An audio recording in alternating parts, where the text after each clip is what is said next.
हिमाचल प्रदेश विधानसभा budget सत्र के दूसरे दिन भी आरडीजी के मुद्दे पर चर्चा चल रही है। इस दौरान डिप्टी सीएम मुकेश अग्निहोत्री सदन में संविधान की कॉपी लेकर पहुंचे और आरडीजी को संविधान के अनुच्छेद 175 के तहत हिमाचल को दिया गया अधिकार करार दिया, विपक्ष को निशाने पर लिया। डिप्टी सीएम ने भारत के संविधान की प्रति दिखाते हुए कहा कि संविधान निर्माताओं ने दूरदर्शिता के साथ राज्यों को अधिकार दिए। आरडीजी केवल आर्थिक मुद्दा नहीं बल्कि हिमाचल और हिमाचलियत का प्रश्न है। जो लोग पहले स्टेटहुड मारो ठूड जैसे नारे लगाते थे, वही आज आरडीजी का विरोध कर रहे हैं। उप मुख्यमंत्री मुकेश अग्निहोत्री ने कहा कि हिमाचल प्रदेश के निर्माण के समय ये स्पष्ट था कि इस पर्वतीय राज्य को केंद्र सहायता करेगा। रेवेन्यू डेफिसिट ग्रांट को कंसोलिडेटेड फंड ऑफ इंडिया से जोड़ा गया। पिछले कुछ वर्षों से राज्यों को कमजोर करने की कोशिश की जा रही है और सवाल उठाया कि यदि राज्यों को सशक्त नहीं करना था तो उनका गठन ही क्यों किया गया। जीएसटी व्यवस्था से बड़े राज्यों को अपेक्षाकृत अधिक लाभ हुआ, जबकि हिमाचल जैसे छोटे और विशेष श्रेणी के राज्य को वित्तीय संकट का सामना करना पड़ा। पहले जीएसटी कंपनसेशन बंद किया गया और अब आरडीजी को भी समाप्त करने की बात हो रही है, जो हिमाचल के लिए गंभीर विषय है। उप मुख्यमंत्री ने कहा कि 17 में से 12 राज्यों में आरडीजी पर निर्भरता केवल 1% के आसपास है। ऐसे राज्यों को इसकी विशेष आवश्यकता नहीं है, लेकिन हिमाचल को इसकी जरूरत है। नागालैंड की आरडीजी पर निर्भरता 17% और हिमाचल की 13% है, जबकि कर्नाटक की निर्भरता मात्र 1% है। आरडीजी बंद होने पर जयराम ठाकुर के चुनाव के लिए तैयार रहने के बयान दे रहे हैं, जो बेहद दुर्भाग्यपूर्ण है। वहीं नेता विपक्ष जयराम ठाकुर ने कहा कि आरडीजी के मुद्दे पर सरकार अपना व्यू पॉइंट नहीं बता रही है, केवल राजनीतिक लाभ के लिए सरकार संकल्प लेकर आई है। अगर सुक्खू सरकार आरडीजी को लेकर राजनीतिक लड़ाई ही लड़ना चाहती है तो विपक्ष भी इसके लिए भी तैयार है। आरडीजी के मुद्दे को लेकर भाजपा अपने स्तर पर केंद्र सरकार के समक्ष मुद्दा उठा रही है। डिप्टी सीएम मुकेश अग्निहोत्री अपनी भड़ास निकालने के लिए सदन में भाजपा को दोषी ठहरा रहे हैं।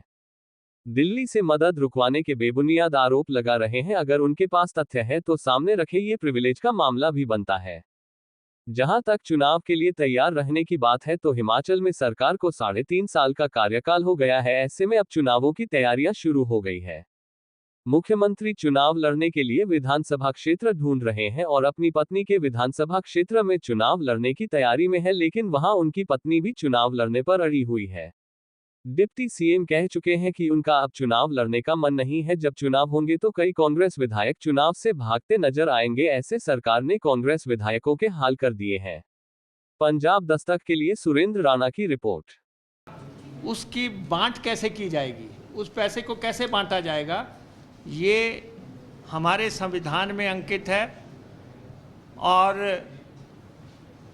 ये भी स्पष्ट है कि वित्त आयोग बना करेगा 5 साल के बाद, वो भी उसका अनुच्छेद भी स्पष्ट है। ग्रांट्स को पैसे टोटल फंड को कैसे बांटा जाएगा वो भी स्पष्ट है। और पैसे को यूनियन कैसे आगे दे सकती है, इसकी सारा उल्लेख है। तो आप समझ सकते हैं कि देश के कर्णधारों ने, देश के जो हमारे नेता थे, उन्होंने कितने संजीदगी से ये प्रश्न उसी वक्त हल कर दिए थे। लेकिन आज जो है, जो हिमाचल प्रदेश पहाड़ी राज्य है, छोटा प्रदेश है, आय का कोई साधन नहीं है। और जब प्रदेश बना था उस समय भी पता था कि ये प्रदेश पहाड़ी प्रदेश है और पहाड़ी प्रदेश को केंद्र की मदद की ज़रूरत रहेगी। डॉक्टर YS परमार और जो अन्य लोग जिन्होंने हिमाचल बनाया, उनको भी मालूम था कि हिमाचल के पास संसाधन नहीं होंगे, लेकिन हिमाचल के लोगों की राजनीतिक महत्वाकांक्षाओं को पूरा करने के लिए ये प्रदेश बनाया गया। और ये प्रदेश जो है संविधान बनने के बहुत सालों के बाद बना है। आज जो बात कर रहे हैं कि लोग कि संविधान में असम का नाम स्पेसिफिक लिखा हुआ है, ट्राइबल इलाकों का नाम स्पेसिफिक लिखा हुआ है, जब हिमाचल संविधान बनने के समय में था ही नहीं तो हिमाचल का मेंशन कहाँ से होना था। लेकिन ये मेंशन स्पष्ट है कि रेवेन्यू ग्रांट्स को जो स्पेसिफिक नाम उन्होंने कंसोलिडेटेड फंड ऑफ इंडिया लिखा, और उसमें उन्होंने स्पष्ट कर दिया कि पैसा राज्यों को देना पड़ेगा। और फिर एक बात, राज्यों को कमज़ोर करने की पिछले कुछ साल से लगातार कोशिश चल रही है और कोई ना कोई ऐसा फैसला लिया जा रहा है जिससे कि राज्य के हाथ में कुछ ना रहे। फिर राज्य क्यों बनाए गए? राज्य किस बात के लिए बनाए गए हैं? अगर राज्यों के पास कोई भी शक्ति नहीं होगी, राज्य पैसा देने के लिए अगर सक्षम ही नहीं होगा, तो राज्य क्यों गठित किए गए थे?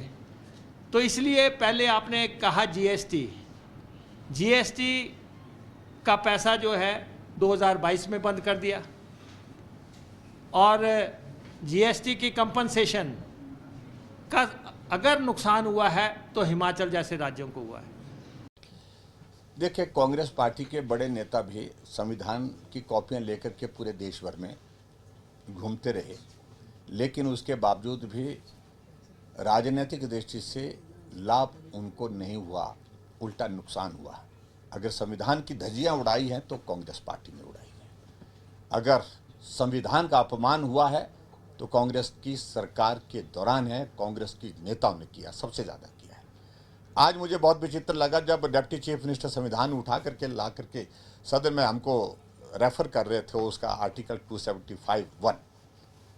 अब उन्होंने पढ़ा नहीं, पढ़ा होगा या तो फिर समझा नहीं होगा। उनको समझना चाहिए कि रेवेन्यू डेफिसिट ग्रांट के लिए नहीं था वो। 275 जो है वो सिर्फ सेंट्रल ग्रांट्स के लिए, जिस रूप में केंद्र सरकार पार्लियामेंट जो है राज्यों को मदद करे अगर कहीं उनके फाइनेंशियल कंडीशन उन राज्यों की अच्छी नहीं है, उस गैप को फिल करने के लिए, मदद करने के लिए उसमें रास्ता निकाले। और पर्टिकुलरली ट्राइबल का उसमें जिक्र है। तो हिमाचल प्रदेश में ट्राइबल के एरिया तो बढ़ने नहीं दे रहे हैं, कांग्रेस वाले हाथी का विरोध कर रहे हैं। इसलिए इसका जवाब कांग्रेस के नेताओं से पूछना चाहिए। और जो आर्टिकल 280 का जिक्र कर रहे हैं वो तो कॉम्पोजिशन ऑफ फाइनेंस कमीशन है, उसमें तो कुछ और चीज़ है ही नहीं इस तरह की जिसमें कि स्टेट के लिए केंद्र सरकार बाध्य है मदद करने के लिए। और पिछली बार जो फाइनेंस कमीशन हिमाचल प्रदेश में आया था, उन्होंने कहा कि as a matter of right आप लोग ले रहे हैं, ये ऐसा नहीं है। केंद्र मदद कर रहा है और हर बार मदद करता रहेगा, हमेशा के लिए मदद करता रहेगा, ऐसी संभावना नहीं। आप अपने रिसोर्सेज जनरेट करो, खर्चे कम करो और जो गैप है आपका रेवेन्यू का और जो कमिटेड लाइबिलिटीज़ का, उन सारी चीज़ों को उसको कम करने का प्रयत्न करिए। और इसीलिए 15th फाइनेंस कमीशन ने टेपर डाउन किया था रेवेन्यू डेफिसिट ग्रांट को कि भी धीरे धीरे कम होती जाएगी ताकि आपको आदत पड़े, एक झटके में न लगे।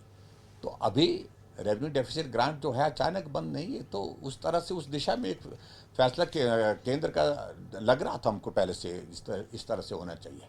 और दूसरी बात, ये भी बात सत्य है कि जब आप फ्री वीज़ की अनाउंसमेंट्स कर रहे हैं, जब आप कह रहे हैं कि हम 1500 रुपये लगभग 24 लाख महिलाएं जो हिमाचल प्रदेश में जो 18 से 60 साल की महिला उनको देने के लिए आप घोषणा कर रहे हैं, तो केंद्र को लग रहा है, वो शायद ऐसा भी लग रहा है उनको कि हिमाचल को मदद की ज़रूरत नहीं है।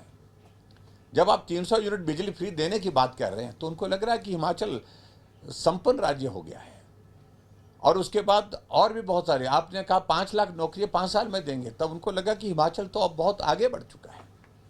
तो ऐसी सूरत में गारंटियाँ, झूठी गारंटियाँ दे करके आप सत्ता में आए और उसके बाद उन गारंटी को पूरा करने का जिम्मा आप केंद्र सरकार पर छोड़े, तो ये तो संभव नहीं हो सकता है। और इसलिए सबसे बड़ी बात तो आज मुकेश अग्निहोत्री की जो फ्रस्ट्रेशन एक बात को लेकर के कि मुख्यमंत्री जी की बात आ गई, मेरी बात नहीं आई, मुझे अपनी बात कहनी है।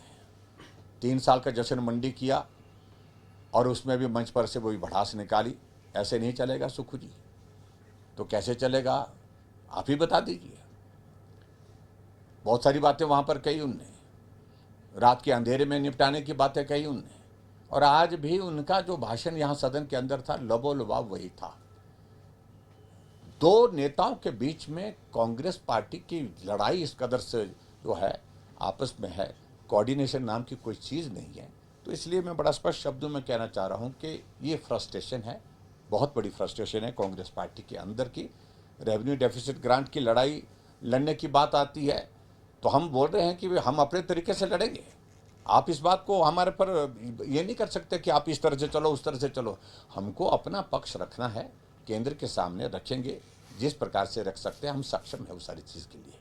लेकिन आज सरकार में आप हैं, सत्ता में आप हैं, रिस्पॉन्सिबिलिटी आपकी है, आपको सरकार चलाने के लिए, प्रदेश चलाने का जिम्मा आपका है। इस तरह अगर नहीं है बस की तो छोड़ दीजिए, सीधी सी बात कह रहे हैं हम घुमा फिरा करके बात कहने की बात नहीं कर रहे हैं। और जो हमसे पूछ रहे हैं कि भाई कार्यकर्ता तैयार रहे, जब 3.5 साल का कार्यकाल किसी सरकार का पूरा हो जाता है तो कार्यकर्ताओं को बोलना ही पड़ता है कि आप अब तैयारी करें, चुनाव नज़दीक आ रहे हैं। और चुनाव अब हो तब हो जब मर्जी हो, लेकिन तैयारी करने के लिए मुझे कांग्रेस के नेताओं से पूछना है कि भैया हमको कार्यकर्ताओं को बोलना है तैयारी करने के लिए, नहीं बोलना है।